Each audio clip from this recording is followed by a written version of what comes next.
ওই দেখো, রান্নাঘরে কিভাবে সাপগুলো ছড়িয়ে ছিটিয়ে আছে। মনে হয় আশেপাশে সাপের কোনো বাসা ছিল।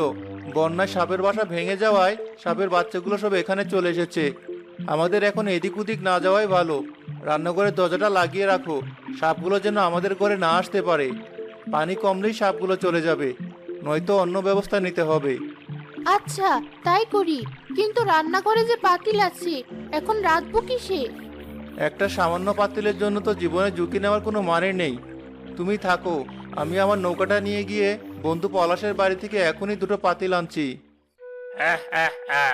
দেখেছো, সারা গ্রাম বন্যার পানিতে তলিয়ে গেছে, শুধুমাত্র আমার বাড়িটা এখনো শুকনো রয়েছে, একটুও পানি ওঠেনি। এই হচ্ছে টাকার ক্ষমতা।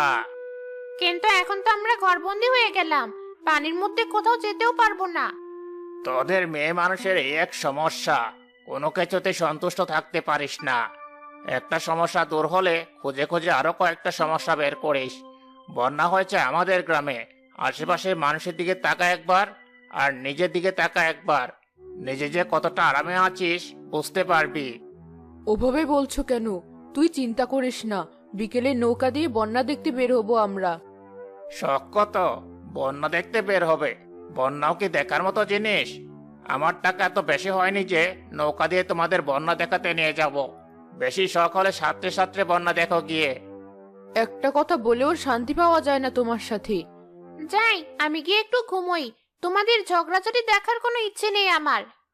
হ্যাঁ, আমারও ইচ্ছে নেই ঝগড়া করার। যার যা মন চায় তাই করো। শিমু গিয়ে তার বিছানায় শুয়ে পড়ল। কিছুক্ষণ পরই বন্যার পানি থেকে একটা সাপ ভেসে এসে তাদের বাড়িতে ঢুকলো। জেলে তার নৌকা নিয়ে মহাজনের বাড়ির সামনে দিয়ে যাচ্ছিল। আরে মহাজন চাচা যে, আপনারা দেখি এই বন্যার মধ্যেও বেশ ভালোই আছেন। হ্যাঁ, সবাই আমার কষ্ট আর পরিশ্রমের ফল।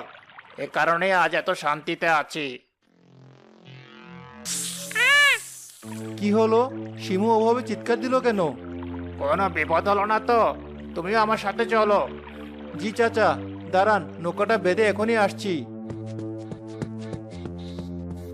তোমরা এসেছো? দেখো শিমু কেমন করছে। আসার পর দেখি ওকে ওই সাপটা কামড়ে দিয়েছে। দাঁড়ান, আমি ওই সাপটা এখনই মারছি।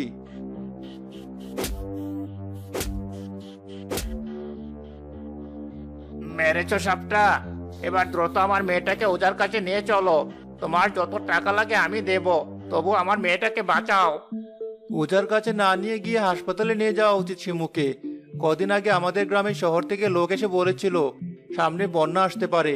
এই বন্যায় বিভিন্ন সাপের উৎপাত বেড়ে যায়, তাই কাউকে সাপে কামড়ালে ওজার কাছে